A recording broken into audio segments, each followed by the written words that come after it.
మరి ఏంటి అంటే ఇన్ని రోజులు ధర్నా చేస్తున్నారు, కనీసం ఒక మినిస్టర్ కానీ లేకపోతే కనీసం వార్డ్ మెంబర్ కూడా స్పందించిన పరిస్థితి. మరి ఈ రోజు దయా గారు వచ్చి మాట్లాడుతున్నారు. మరి ఏంది, ఎట్లా చూడాలి? మరి అంటే రాజకీయం చేసుకోవాలా లేకపోతే ఏంటి? యాక్చువల్ గా చెనగానే దయాకర్ గారు ఈ రోజు వచ్చారు, మమ్మల్ని పిలిచారు కూడా. యాక్చువల్ గా స్టూడెంట్స్ అందరు రండి, మీ ఏదైతే మీరు చెప్తారో మేము ఖచ్చితంగా దాన్ని సార్ట్ అవుట్ చేస్తామని చెప్పారు. చెనగానే దయాకర్ గారు వచ్చారు. మేము కూడా ఈ రోజు గ్రూప్ 2 పోస్ట్ ని డిసెంబర్ లో నిర్వహించాలని మేము ర్యాలీ కోసం వచ్చాము. మేము ర్యాలీ కోసం వస్తే ఆయన వచ్చారు. ఆయన ఏదో కేటీఆర్ ని తిట్టి, గత ప్రభుత్వాన్ని తిట్టి, ఆ గత ప్రభుత్వాన్ని విమర్శించి ఖచ్చితంగా నేను రిప్రజెంటేషన్ ఇద్దామని వచ్చాం సార్. అయితే ఆయన ఇది ఇచ్చే లోపే ఖచ్చితంగా తీసుకుంటాం అన్నారు కూడా. మాట్లాడిన తర్వాత ఇది తీసుకుంటాం అన్నారు. ఖచ్చితంగా ఇది ఇచ్చే లోపే ఆయన వెళ్ళిపోయారు. అంటే దీన్ని బట్టి మీరు ఏం చూస్తారో, నిరుద్యోగులతో నువ్వు మాట్లాడడానికి వచ్చినావా? దేనికోసం వచ్చినావు నువ్వు? దేనికి నిరసన తెలపాలి ఇక్కడ? ఎవరి కోసం గత ప్రభుత్వం బాగాలేదనే కదా మరి వీళ్ళకి ఇచ్చింది. మరి నేనండి మా ఊర్లో ఖచ్చితంగా నేను ఒక 500 ఓట్లు, మాది చిన్న తాండా, మాది 500 ఓట్లలో నేను ఖచ్చితంగా 200 నుంచి 250 ఓట్లు మార్చిన. 5 లక్షల మంది స్టూడెంట్స్ సార్. ఈ 5 లక్షల మంది స్టూడెంట్స్ ఇంటూ 50 మందిని మార్చలేరా? గ్రూప్స్ ప్రిపేర్ అయ్యే వ్యక్తి 100 మందిని కాదు, 50 మందిని వేసుకోండి మీరు. ఒక్కొక్క గ్రూప్ అభ్యర్థి 100 మందిని మార్చగలడు. దాంట్లో 50 మందిని మారిస్తే ఈ 5 లక్షల మంది ఇంటూ 50 మంది వేసుకోండి, 2.5 కోట్ల మంది సార్. 2.5 కోట్ల మంది అంటే మనది ఖచ్చితంగా 4 కోట్ల మంది. దాంట్లో నీకు 60-70% కనబడుతుంది కదా. వీళ్ళే కదా నీ ప్రభుత్వాన్ని మార్చింది. రేపు నీ ప్రభుత్వం కూలాలన్నా కూడా ఈ నిరుద్యోగులే మారుస్తారు ఖచ్చితంగా. నేనే మా ఊర్లో చెప్తా ఖచ్చితంగా. ఇంకొకడు ప్రతి ఊరు నుంచి ఒకడు ఉన్నాడు ఖచ్చితంగా గ్రూప్స్ అభ్యర్థి. గ్రూప్ 2 అయితే మెయిన్ ప్రధాన డిమాండ్ ఏంటంటే సార్, మాకు గ్రూప్ 2, గ్రూప్ 3 పోస్టులు ఆ రోజు మన రేవంత్ అన్న గారు సోమాజిగూడ ప్రెస్ క్లబ్ లో 2000 చూసిరా ఇక్కడ. అంటే కోఆర్డినేషన్ బాగుంది. అంటే 2000 అంట, 3000 అంట. అంటే ఆయన పోస్టులు ఎన్నో కూడా తెలియదు. ఇప్పుడు ఏమంటారు వాళ్ళు, లేదండి పోస్టులు కొన్నే ఉన్నాయి, ఆ పోస్టులు మేము జాబ్ క్యాలెండర్ లో కలుపుతాం, ఇప్పుడు కొన్నే పోస్టులు ఉన్నాయి అంటారు. మరి ఆ రోజు నువ్వు తెలియకుండా 2000 అంట, 3000 అంట ఎట్లా చెప్పినావు నువ్వు? అంటే దానికి మ్యాచ్ బాగుందనా? అట్లా మ్యాచ్ బాగుందని ప్రాస బాగుందని చెప్పుంటాడు. ప్రాస బాగుందని చెప్పినావు. 2000, 3000. నేను ముందు సోమాజిగూడ ప్రెస్ క్లబ్ లో 2వ లైన్ లో కూర్చున్నా, మీరు అక్కడ మాట్లాడుతుంటే నిన్న అట్లా నమ్మే నేను ఖచ్చితంగా మా ఊరు మార్చినాగా. ఇట్లనే ఖచ్చితంగా అందరూ ప్రతి ఊర్లలో అందరూ కాంగ్రెస్ ఓటేయండి మార్చుంటారుగా. అయితే మెయిన్ ప్రధాన డిమాండ్ సార్, రేవంత్ అన్న గారు, మానవతరాయ్ గారు, లేకపోతే బల్మూరి వెంకటన్న గారు, ఎవరైనా నేను ఖచ్చితంగా ప్రభుత్వానికి విజ్ఞప్తి చేసేది ఏంటంటే, మెయిన్ ఏంటంటే ఈ గ్రూప్ 2 పోస్టులు సార్ ఎంతుంటే అంత పెంచండి.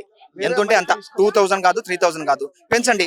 సరే, మా దౌర్భాగ్యానికి మాది ఒక పనికిమాలిన ప్రభుత్వం మేము తెచ్చుకున్నామని మేము భావిస్తే ఈ గ్రూప్ 2 పోస్టులు ఏమో తర్వాత సంగతి, కానీ గ్రూప్ 2 మాత్రం డిసెంబర్ లో నిర్వహించండి. ఎందుకంటే దీనికి ప్రధాన డిమాండ్ చెప్తాం. దీనికి ప్రధాన కారణం కూడా చెప్తాం. ఎందుకంటే యాక్చువల్ గా నేను గ్రూప్ 1 క్వాలిఫైడ్ సార్. నేను గ్రూప్ 1 క్వాలిఫై అయిన తర్వాత నేను గ్రూప్ 1 రాసుకోకూడదా? నేను ఇప్పుడు ఆగస్ట్ లో 7-8కి రాసుకోవాలి. 7-8కి ఎగ్జామ్ పెడతా అంటారు వాళ్ళు. 7-8కి నేను గ్రూప్ 2 రాయాలి. రాసిన తర్వాత అది ఎగ్జామ్ వస్తుందో రాదో అని డౌట్. మళ్ళీ తర్వాత నేను దేనికి ప్రిపేర్ అవుతా సార్? సేమ్ సిలబస్ ఏది? Group 2, group 3. గ్రూప్ 3కి నేను ప్రిపేర్ అవ్వాల్సి వస్తుంది మళ్ళీ. అంటే గ్రూప్ 1 రాసుకోలేనా నేను? మీరు ఖచ్చితంగా గ్రూప్ 2 కనుక డిసెంబర్ లో పెడితే నేను మేము గ్రూప్ 1 రాసుకుంటాం సార్ 3 నెలలు.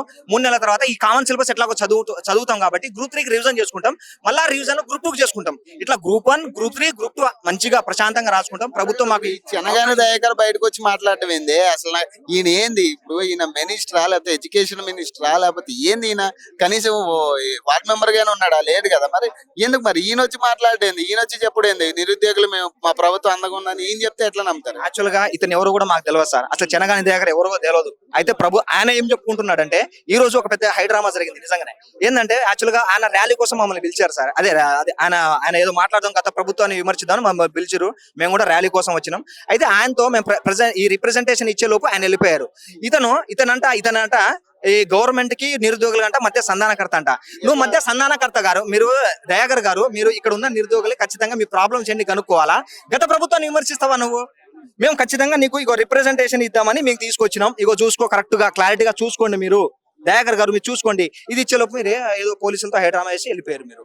అయితే మీరు ఏం న్యాయం చేస్తున్నారు? ఇంకా మీరు ఏం న్యాయం చేస్తున్నారు? హైలైట్ అవ్వాలి కదా. మరి హైలైట్ అవ్వడానికి ఏం న్యాయం చేస్తున్నారు మీరు? ఇప్పుడు న్యాయం చేసేటోడు అయితే ఈ పార్టీకి దగ్గర 15 రోజులు అయితే మీరు కొట్లాడటం స్టార్ట్ చేసి, మరి ఈ పార్టీకి ఇవ్వాలి కదా, మీకు ఇవ్వాలని ఇది ఇవ్వాలని కూడా.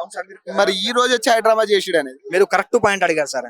15 రోజుల నుంచి మీరు ఖచ్చితంగా చేస్తున్నారు. ప్రభుత్వం మీరు రెస్పాండ్ అవ్వట్లేదు. నేను నిజంగా చెప్తున్నాను. నేను యాక్చువల్ గా ఈ డిఎస్సి గ్రూప్ 1 సరే, వాళ్ళ గురించి మనకొద్దు. వాళ్ళది ఒక నెల 45 రోజుల నుంచి ఒక 2 నెలలు జరుగుతుంది. గ్రూప్ 2 ఇష్యూ సార్, మనకు ప్రభుత్వం ఏర్పడిన కాడ నుంచి నడుస్తుంది సార్. మెయిన్ ఎక్కడ నుంచి నడిచింది తెలుసా? ఇది మార్చిలో మీరు నోటిఫికేషన్ ఇచ్చారు, అదే మనకు ఎగ్జామ్ డేట్స్ ఇచ్చారు గ్రూప్ 2ది. మీరు పోస్టులు పెంచకుండా ఎందుకు మీరు నోటిఫికేషన్ ఇచ్చారు? మళ్ళీ డేట్స్ ఎందుకు ఇచ్చారని మేము ఖచ్చితంగా మార్చి నుంచి మేము పోరాటం వస్తున్నాం. ఈ గ్రూప్ 2 గ్రూప్ 3 ఆస్పిరెంట్స్ మార్చి నుంచి పోరాటం చేస్తున్నాం సార్. అప్పుడు అశోక్ సార్ దీక్ష చేసిండు, మీకు కూడా ఐడియా ఉంటుంది.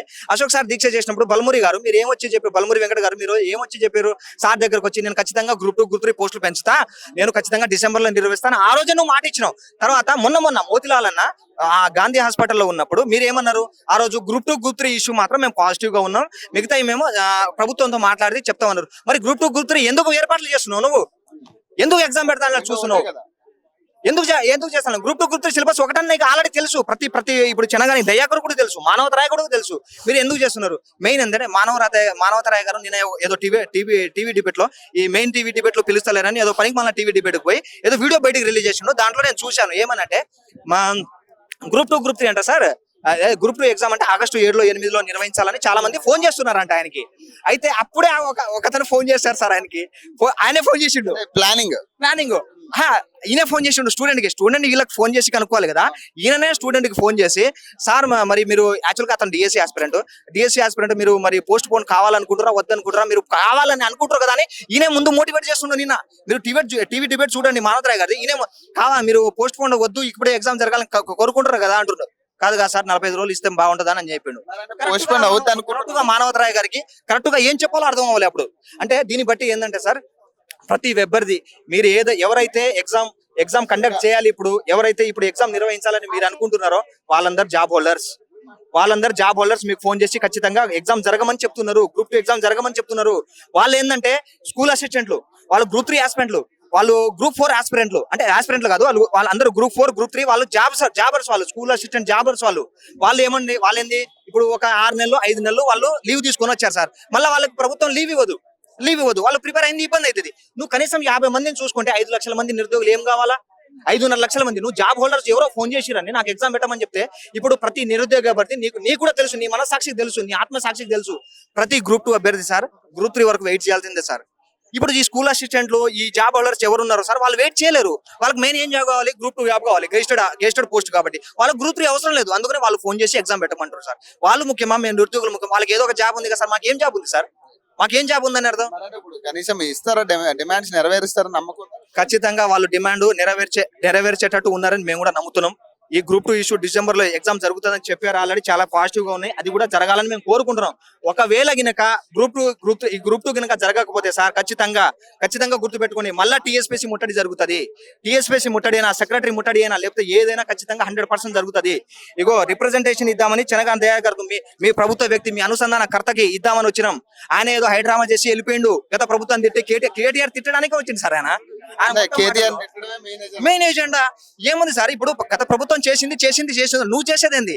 భారతదేశంలో ఒకటి గుర్తు పెట్టుకోండి, ప్రభుత్వానికి నేను ఖచ్చితంగా నేను చెప్తున్నా, నేను భారతదేశంలో ప్రభుత్వం కొత్తగా ఏర్పాటులో ఒక 6 నెలల్లో ఇంత నెగిటివిటీ వచ్చిందంటే మన ప్రభుత్వమే, ఖచ్చితంగా మన ప్రభుత్వమే. నా కాంగ్రెస్ ప్రభుత్వం నేను 200 మంది మార్చాను సార్, నిజంగా 250 మంది నేను మైండ్ సెట్ మార్చేసిన. నేను వాళ్ళకు అది రుణాలు వస్తున్నాయని ఏదో వస్తున్నాయని అన్ని చెప్పిరు వాళ్ళు, కానీ నేనే చాలా మంది చెప్పేసిన జాబ్ నువ్వు ఎన్ని ఇచ్చినా. ఒకటి గుర్తు పెట్టుకో సార్, మీకే ఒకటి నేను లాజిక్ చెప్తాను సార్. 5 లక్షల మంది నిరుద్యోగులు సార్, ఇంటూ 50 మంది వేసుకోండి, ఎంత మంది అవుతారు? 2.5 కోట్ల మంది అవుతారు. ఇన్నే అర్థమవుతుంది కదా సార్, 2.5 కోట్ల మంది అంటే మనకు 60-70% ఇన్నే జనాభా మార్చేది ఎవరు? నిరుద్యోగులే. ఈ నిరుద్యోగులే మార్చేస్తారు ప్రభుత్వాన్ని. నువ్వు ఎన్ని మహాలక్ష్మి లీవు, ఎన్ని ఇందిరమ్మ ఇల్లు లీవు, నువ్వు ఒక జాబ్ ఇస్తే, ఇప్పుడు మీరు గవర్నమెంట్ లో ఒకటి ఆలోచించండి, మీ ఇంట్లో అన్ని పథకాలు వస్తున్నాయి కానీ జాబ్ రాలేదు. మీ బతుకులు ఎప్పుడు అంతే. నువ్వు ఏం పథకం ఇవ్వకు, ఒక జాబ్ ఇవ్వు. ఆయన ప్రభుత్వం, ఆయన కుటుంబం కాదు సార్, పక్క కుటుంబాలు కూడా బాగుపడతాయి సార్ ఖచ్చితంగా. Thank you. చూడొచ్చు అంటే చెనగాన దయాకర్ అనే వ్యక్తి ఇక్కడ ఏదైతే నిరసన తెలుపుతున్నా, గత ప్రభుత్వం చేసిన ఏదైతే అన్యాయాలు ఉన్నాయో వాటికి సంబంధించి నిరసన తెలుపుతాను. ఇక్కడ హైడ్రామా నెలకొంది. సో విద్యార్థులందరూ కలవడానికి వచ్చేసరికి వాళ్ళు వెళ్ళిపోవడం, అరెస్ట్ అయ్యి తీసుకెళ్ళిపోవడం జరిగింది. సో చూడొచ్చు అంటే వీళ్ళు ఏమంటారంటే ప్రధానంగా మా డిమాండ్స్ అయితే నెరవేర్చాలనేది ప్రధానంగా వీళ్ళు చెప్పే అంశం. సో చూద్దాం అంటే ఇప్పటికైనా గవర్నమెంట్ వీళ్ళ మీద స్పందిస్తుందా, లేకపోతే వీళ్ళకి ఏదైనా న్యాయం చేసే పరిస్థితి ఉంటుందా లేదా అనేది. సో మరొక ఎపిసోడ్ లో మళ్ళీ వెళ్తాం. అప్పటి వరకు నేను మీ సైనింగ్ ఆఫ్.